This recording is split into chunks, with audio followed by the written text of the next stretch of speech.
Datang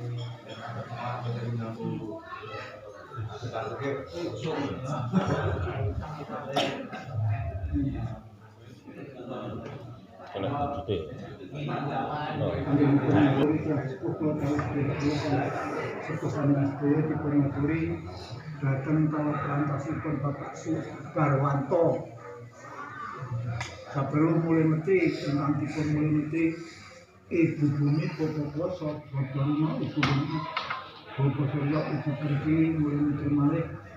Sanadyanang cikal bakal akal bakal kang bakali dusun Sumberjo Wetan mriki kiblat sekawan gangsal kang wonten tembung kang nganggo pitu kang ngumpuli 8 gesang utawi anggenipun metri dumateng badanipun Rei Almas Saga anggenipun badhe siram toya suci dumateng senjang taman. Mugi-mugi nggih rusak taman, mugi-mugi saged pinaringan wilujeng awit dinten mingguake terus selamine angsal pangestune ingkang dipun mulih lan dipun petri dipun tambahana ide pangestu wilujeng kala pini sepuh utawi para anem ingkang sami pinaraan sedaya. Mas Darwanto tiyang sekalian nggih diksi gadah niat malih niat kadhatipun anggenipun ngedalaken rejekinipun pangeran anggrapit sekul sekti ulama aras suami menika nyawisidhah jeung nabi panutan liwat garwa putra sekapat sekawan abdi bakal semanten bisa setangkep di semanten mugi milujeng mbok dewi pertimahipun tiang istri wonten Pajang Tengah tumurunipun dumateng para nabi, para wali, para sada, para mukmin tumurunipun malih dumateng ingkang wayah Sayyidina Hasan Husain.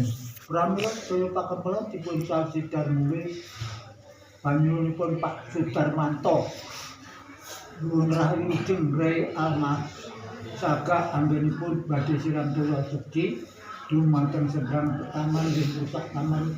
Mugi-mugi Rei Almas Saga saged pinaringan wilujeng anggenipun nyuwita dhateng bukulan biyungipun Mas Angga tiyang sekalian saged pinaringan wilujeng anggenipun gegriyan, pinaringan wilujeng anggenipun nyambut damel rinten kelawan dalu, pinaringan wilujeng awit dinten minggu wadi terus selamine angsala pangestune ingkang dipun casidar mulih dipun tambahana iki pangestu wilujeng para pinisepuh para anem ingkang sami pinaraan sedaya. Mas Darwanto tiyang sekalian nggih diksi gadah niat malih niat kadhatipun perlu mlentri dinten kalih dinten kelawan dalu dinten 7 pekenan gangsal uku 3 doso sasi 12 taun 8 windu kalih mulih metri malih kala dina kala uku japung uku kubure uku lingkle uku kapit dalan sekonas mulih metri malih nasing sasi sangaring sasi nas taun sangaring taun naga taun Jatingarang Rejalulah. Pramila sedaya dipun mulih lan dipun petri panjenenganipun Mas Sudarmanto nyuwun rahayu jeung Rei Almas Saga anggenipun badhe siram toya suci dumateng sendang taman nggih rusak taman. Mugi-mugi saged pinaringan wilujeng anggenipun nyuwita dhateng bukulan biyungipun. Bukulan biyungipun saged pinaringan wilujeng anggenipun gegriyan, pinaringan wilujeng anggenipun nyambut damel rinten kelawan dalu. Wilujeng awit dinten minggu wage terus selamine angsal pangestune ingkang dipun mulih lan dipun petri dipun tambahana ide pangestu wilujeng para pinisepuh para anem ingkang sami pinaraan sedaya. Mas Darmanto tiyang sekalian nggih diksi gadah niat malih niat kadhatipun selalu mulai bukut banyu sumber sono kang damel nesu sak keluarganipun Darwanto tiyang sekalian mulai metri malih dari ning surya lintang lan rembulan malaikat Kasim ingkang ngatur sandang bedanipun Pak Darwanto tiyang sekalian mulai metri malih Ki Jurutaman Ki Jurutane mbok demolas mbok dipunui Kyai Agung Kalongkala Kyai Agung Sandang Garbo mulai metri malih kata empu sekawit empu Romoyadi empu gending Gendoko Gemblak Ngasan Bukudi mulai Menteri Malih Kadang Sunan Gunang, Sunan Gresem, Sunan Kalijogo lan Sunan Pembing mulai Menteri Malih Bagindo Lasing Kemutiwono Bagindo Ketir ingkang mungku daratan lan toya mulai Menteri Malih Jandulo kutu-kutu walang apa salumai bumi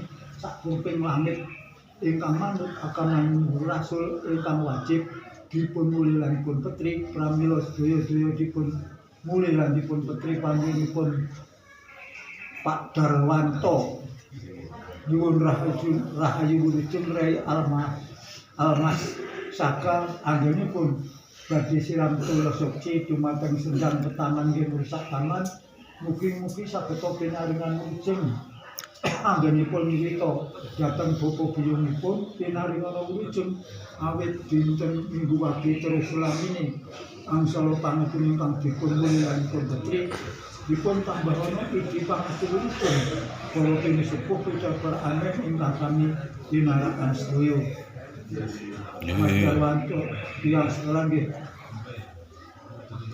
Mas Darwanto tiyang sekarang nggih dikasah gadah niat malih niat kajatipun perliniti Ibu Bumi Bapa Kuwasa Bumi ingkang dipun trepi griya sak njawinipun griya bumi ingkang kesekeran ingkang kejemberan mulai Menteri Malih Sanak Danang ingkang barsa banjar pekasanipun mriki kiblat papat 5 pancer utawi mulai Menteri Malih leluhuripun Pak Darmanto tiyang sekalian ingkang sampun sumare leluhur saking jalur-jalur listrik leluhur ingkang krimatan lan boten krimatan leluhur tuanem ageng mulai Menteri Malih kayuwahen balung tinumpuk pakuning landak komolung komo dadi Syekh Bakir ingkang masang tejo wantah ing tanah Jawi pramila sedaya dipun mulih lan dipun petri panjenenganipun Pak Darwanto tiyang sekalian wilujeng Rai Almas Saka anggenipun badhe siram toya suci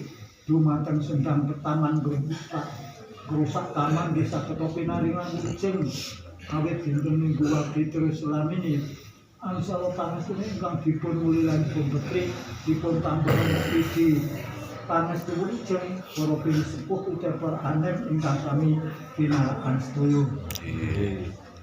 Mas Darwanto tiyang sekarang diteksi kadah niat malih niat kajatipun busem 7 menika nggih mulih menteri dumateng badanipun Rai Almas Saka anggenipun sempun kaleres 7 bulanipun anggenipun badhe siram toya suci dumateng sendang petaman mugi-mugi saged pinaringan wilujeng awit dinten Minggu Wage terus lamine angsala pangestune kang dipun mulih bujeng 7 dipun tambah ana iki pangestu wilujeng para pinisepuh para aneh ingkang sami pinarakaken sedaya.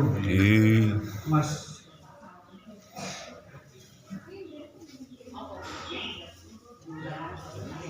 keluarga Mas anggenipun Rai Almas Saka anggenipun badhe siram toya suci dumateng sendang pertaman nggih rusak taman pramila dipun mulih bujeng piyat nggih saged piyat anggenipun nirita dhateng bapa biyunipun saged piyat awit dinten Minggu Wage terus lamine angsala pangestune kang dipun mulih bujeng piyat dipun tambahana iki pangestu wilujeng para pinisepuh para aneh ingkang sami pinarakaken sedaya.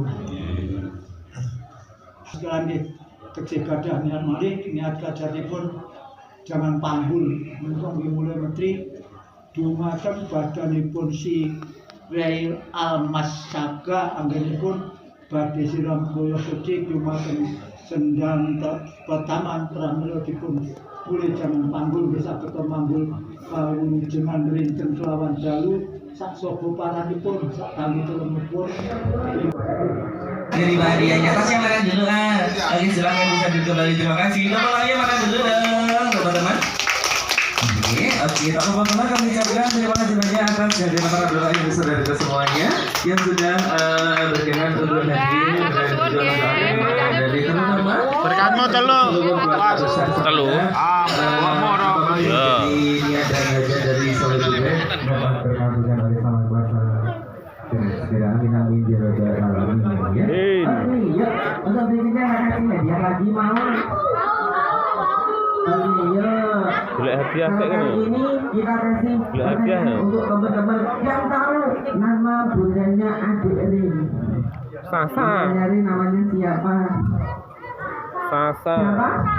Coba Aliando. dulu. Arjuna Cinta. Nanti gantian ya. Nah, nanti gantian. Ipan. Muato.